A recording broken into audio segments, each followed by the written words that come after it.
Sveiki visi, truputį pavėluotas video, šis video turėjo išeiti sekmadienį, bet gyvenimas kartais pakiša koją. Na nieko, pargriūnam, atsistojam ir tęsiam darbą toliau. Reikia pasivyti praleistas naujienas ir beje norėjau padėkoti už palaikymą, nes matau, kad jau 200 žmonių prenumeruoja šį kanalą. Ačiū labai. Taigi pradėkime nuo Bitcoino maksimalisto ir MicroStrategy įkūrėjo Michael Saylor, kuris atsidūrė ant Forbes viršelio su antrašte Bitcoino alchemikas. Mes tokių Forbes viršelių matėme ir anksčiau ir kaip matote ekrane, kiekvienas kripto pranašas ant Forbes viršelio anksčiau žymėjo burbulo piką. Na, o kaip jūs manot, ar mes jau pasiekėm Bitcoino piką ar dar ne? Parašykite komentarus. Kaip matome paskutinėmis dienomis, rinka stipriai smuko žemyn. Tai kaip galvojat?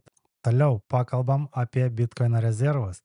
Čia kripto caras David Sachs. One of the things that the president instructed us to do was to evaluate the idea for a Bitcoin reserve, and so that is one of the things. That's one of the first things we're going to look at as part of the internal working group in the administration. So as soon as we get all that set up, we're still waiting for some cabinet secretaries who are on the working group to get confirmed. So we're still in the very early stages of this, but that's one of the first things we're going to look at is the feasibility of a Bitcoin reserve. Taigi matome, Amerikos federalinė valdžia svarsto apie Bitcoino rezervą. Taip pat atskiros valstijos, net 15 iš jų tyrinėja galimybę sukurti Bitcoino rezervą. O po Čekijos pareiškimo apie šalies Bitcoino rezervą, Europos centrinio banko vadovė Christine Lagarde taip pat išsakė savo nuomonę. Pasižiūrim. On this matter that you referred to and whether reserves of central bank should or could include Bitcoins, I think there is a view around the table of the Governing Council, and most likely the General Council as well, that reserves have to be liquid, that reserves have to be secure, that they have to be safe, that they should not be plagued by the suspicion of money laundering or other criminal activities. And as a result, I'm confident that reserves will not enter, that Bitcoins will not enter the reserves of any of the central banks of the General Council. I had a good conversation with my colleague from the Czech Republic, and I leave it to him to make whatever announcement he wants to make, but I'm confident that he's convinced, as we all are, of the necessity to have liquid, secure and safe reserves. Na, girdėjom, kad Bitcoinui nėra vietos Europos rezerve. O čia dar pasižiūrim kitą, truputį senesnį video, kur Christine Lagarde yra visai kitokios nuomonės apie Circle ir Ripple. Into new technologies that will actually change the way in which intermediation is conducted, eliminate some of the barriers, including the unconscious biases that exist out there. And I think in the banking system at large in many countries, the difference will not be between those who are disrupted and those who survive, but it will be between those who are cannibalized because they are not seeing it coming and they're not embracing it, and those who self-induce that cannibalization. And I'm using cannibalization on purpose because it's a bit of a striking, horrible word. But it's really what it means. It's you're going to disrupt your business model, you're going to change it, you're going to reduce your cost, you're going to expedite your transactions, and you're going to continue to inspire confidence because you will build that on the basis of an existing backbone, which is your bank and the confidence relationship that you've established with your customers. So that's where I see changes happening now. If you think of Circle and Ripples and all those, that's where they are active and helpful. O čia Tarptautinio valiutų fondo aukšto lygio patarėjų komanda finansų ir technologijų klausimais, kuriame matome Circle ir Ripple vadovus, taip pat ir pačią Christine Lagarde.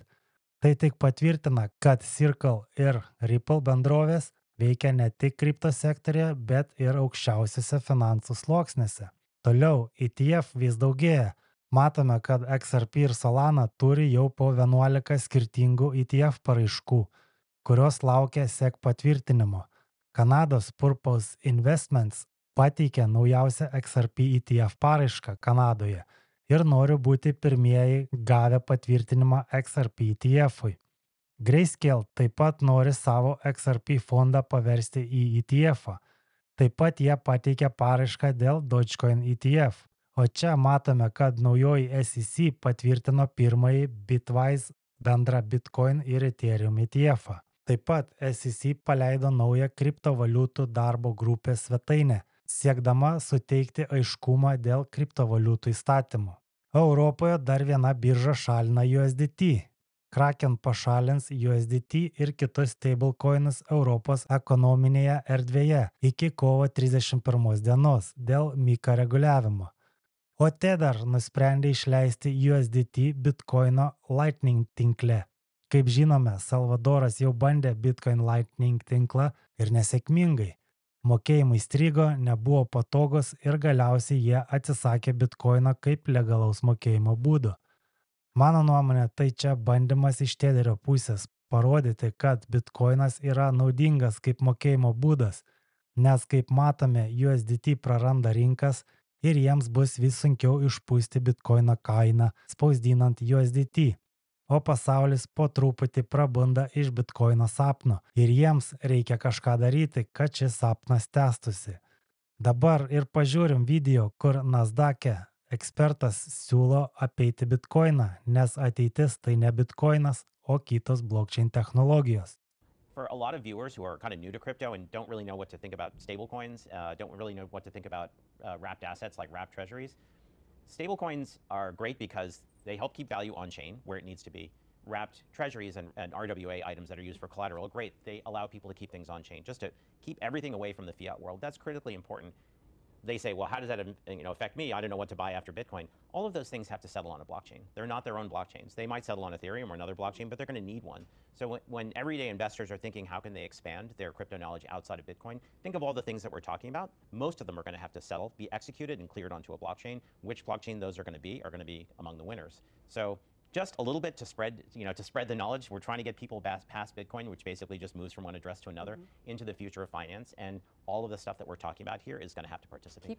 Papildyti šį video turime dokumentą iš skaitmeninių turtų tarybos, kuri yra sudaryta iš finansinių profesionalų dirbančių BlackRock, Dow Jones, Bitwise ir kitų kompanijų. Jie pabrėžia, kad nors Bitcoino ETF-ai sulaukia daug dėmesio, kriptovaliutų ateitis yra tokenizacija ir alternatyvų sprendimai, o ne vien Bitcoino dominavimas. Matot, dėl ko Bitcoino maksimalistai taip panikuoja pastaruoju metu ir nenori, kad kitos kriptovaliutos būtų įtrauktos į rezervą, todėl kad tai yra jų paskutinis šansas išgelbėti Bitcoiną. Gerai, žiūrime toliau. Elliott Management įspėja, kad Trumpo administracijos palaikymas kriptovaliutoms sukelia rinkos spekulacinį burbulą, kuris gali baigtis katastrofiškai.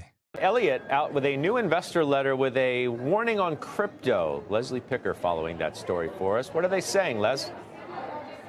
Hey, Scott. So the Financial Times obtained a letter from the $70 billion hedge fund to its investors. And in it, Elliott is once again alarmed by crypto, which the firm says is, quote, ground zero for the speculative frenzy across markets. Elliott said the, quote, inevitable collapse of the crypto bubble could wreak havoc in ways we can't anticipate. Elliott takes particular issue with the threat crypto may pose to the dollar and its standing as the reserve currency. The letter said that marginalizing the dollar was profoundly dangerous. O čia prie šios temos pridėsiu senesnį video, kur Brad Garlinghouse, Ripple CEO, sako, kad 99% kripto projektų žlugs. Liks tik tie, kurie sprendžia realias problemas. I think, anytime there's a new market, there's a lot of people that run into that market and try to show that they can solve a problem, they can deliver a customer need. I have said publicly before that I think 99% of all crypto probably goes to zero. But there is that 1% where I think that is focused on solving a real problem for real customers and is able to do that at scale. And that's going to be game-changing. And I think that's going to continue to grow significantly in the decades ahead. Ir pabaigai porą naujienų iš projektų, kurie sprendžia realaus pasaulio problemas. Japonijos SBI Shinsei Bank ir SBI Remit paskelbė apie savo naują partnerystę, kurios tikslas suteikti pigesnės ir greitesnės tarptautinių pervedimų paslaugas. Taip pat šiame pranešime minima, kad SBI Remit jau daugelį metų aktyviai naudoja Ripple technologiją savo pervedimų sistemose. Jie pripažįsta Ripple kaip pažangiausią finansinę technologiją, leidžiančią atlikti saugias, nebrangias ir greitas perlaidas į užsienį. O SBI Shinsei bankas bendradarbiauja su Tarptautiniu atsiskaitimų banku BIS, kuris yra visų centrinių bankų centrinis bankas, siekdami skatinti tarptautinius pervedimus per tokenizaciją. Jungtinių tautų vystymo programa UNDP ir Stellar plėtros fondas pradėjo bendradarbiavimą siekiant finansinės įtraukties pasaulyje. Stellar tinklas bus naudojamas skaitmeniniams perlaidoms, humanitariniai pagalbai ir mažų kaštų mokėjimams besivystančiose rinkose. Matome, kad blockchain technologija yra ne tik spekuliacinė priemonė, bet realių problemų sprendimas. Tai tiek šiandien, ačiū, kad žiūrėjote, nepamirškite prenumeruoti kanalą, spauskite nykštį, dalinkitės video su draugais ir iki kito karto.